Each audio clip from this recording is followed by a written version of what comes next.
Hello, fellow Overwatch players. My name is Simon H. and this is WatchBrothers. Today I'm going to tell you how I claimed 1000 SR in Season 4 of competitive Overwatch so you can hopefully achieve something similar in Season 5. So I started playing Overwatch in November of 2016. I jumped into the last weeks of Season 3, got placed about 2200 in mid-gold and just lost from there on. I didn't use voice comp, I didn't take breaks when I had a losing streak, and at some point I just didn't care anymore.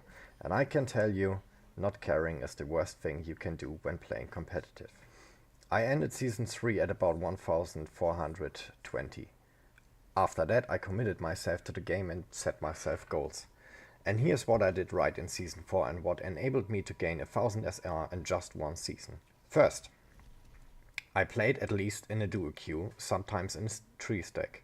I didn't solo queue and I avoided 4 stacks or even more. The reason is simple. The game will try to put you against other groups of similar sizes. The chances that your enemy group is better organized or is mechanically better is a risk you should avoid. If you queue with just one friend, you have at least one reliable teammate and you can develop synergies. For example, Gray and I play at least half of our games together, probably more.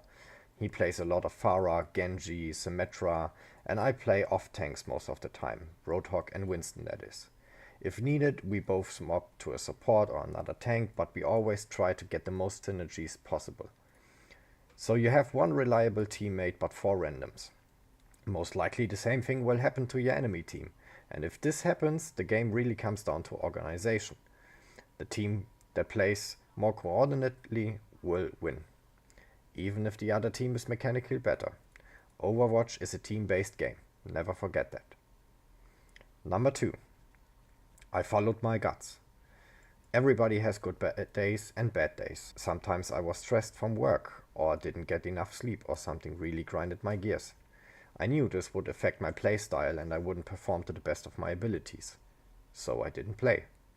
Vice versa, when I had been in a good mood, felt good, and kind of just had a feeling that things could or would go well, I played. As soon as I reached a point again where I felt my momentum dropping, for example because I couldn't concentrate anymore, I stopped playing. Know when to stop. Number 3. Speaking of breaks, as soon as I lost 2 games in a row, I stopped playing. Sometimes I would try again a few hours later and sometimes I didn't. Sticking to this rule was hard in some cases because I really wanted to play, but it prevented me from falling in a losing streak. The more games you lose in a row, the more SR you will lose for each game. Maybe you lose 20 to 25 SR for the first 3 or 4 games. In games 5 to 7 you may lose 30 to 40 SR, and so on. Bottom line, avoid losing streaks. Number 4. Warming up.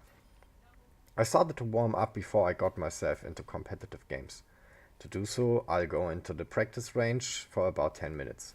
Picking a hit scan like McCree or Soldier, maybe Tracer, really helps to get your muscles warmed up, your mind ready, and so on. After that, I usually do 1 to 2 quick plays or arcades, leading to about 30 minutes of warming up in total. Number 5. Voice chat. As soon as you enter a game, hit the join voice chat button. Seriously, just do it. Say hello, be nice, spread a good mood and atmosphere. This will make your teammates feel more comfortable and more confident, which is key. Call out targets, tell your teammates where the enemies are, try to develop a plan at the start of the game. Don't be afraid of people flaming you or trolls screaming in the voice comms. Sometimes this will happen, but most likely they will use text chat to flame you. Either way, you can still mute them. The few bad situations are a good trade-off for all the better situations you will get when you talk to your team and your team focuses, plays together and wins the game.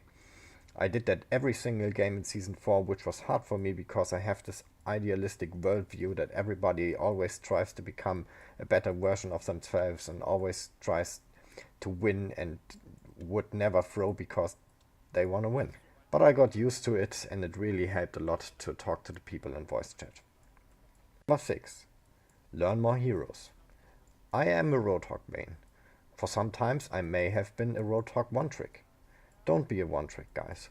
Learn different heroes, one of each hero pool would be ideal. So 1 DPS, 1 tank, 1 healer. Start from there and grow your hero pool over time. The reason why you should do this are obvious. Sometimes teammates will pick your hero and refuse to swap. Sometimes you will get countered. In other cases, your hero just doesn't fit in the composition of your team. You have to be able to swap and be flexible to a certain degree. Only then you will be able to win more games and gain SR. Don't be the hero you want to be. Be the hero your team needs. Number 7. Mouse sensitivity. Towards the end of Season 4, this gave me a huge boost and was kind of a deal breaker to me. Up until May 2017, so for a solid 6 months, I used to play with the default in-game sensitivity of 15 and mouse DPI of 4000. The effective DPI for Overwatch is calculated by multiplying the in-game sensitivity and the DPI of your mouse. So 15 times 4000 equals 60,000 effective DPI. This is ridiculously high. As in comparison, most pros play around 5k effective DPI, maybe a bit more, maybe a bit less, but certainly under 10k. In May, I changed my sensitivity, bought a much bigger mouse pad, lowered the DPI of my mouse and deactivated the mouse acceleration of Windows. We'll do an in-depth guide on this topic in the near future, but for now I'll just leave it at that. Nowadays I play with the in-game sensitivity of 1.47 and mouse DPI of 2000, which equals around 2900 effective DPI. Compared to the 60k I had before, the speed of my mouse is reduced by 95%. The first 2 days I sucked so hard at this game like you couldn't imagine. Of course I didn't play competitive, just quick play, I'm not a masochist. But after those first days my aim and my skill drastically improved.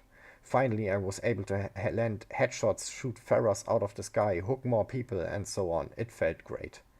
It made me gain 320 SR in just 2 days. So I definitely recommend to find your personal sensitivity. Like I said, we will do a whole video on this topic, so make sure you subscribe to our channel to stay up to date. Anyway, that's it for today's guys. These were the 7 tips that helped me gain 1000 SR in Season 4. I hope you enjoyed the video, and if so, please hit the like button, subscribe to our channel and follow us on all the social media linked in the description. We are just starting out and we appreciate every gesture of support. Thanks for watching and good luck in Season 5. We'll speak to you soon.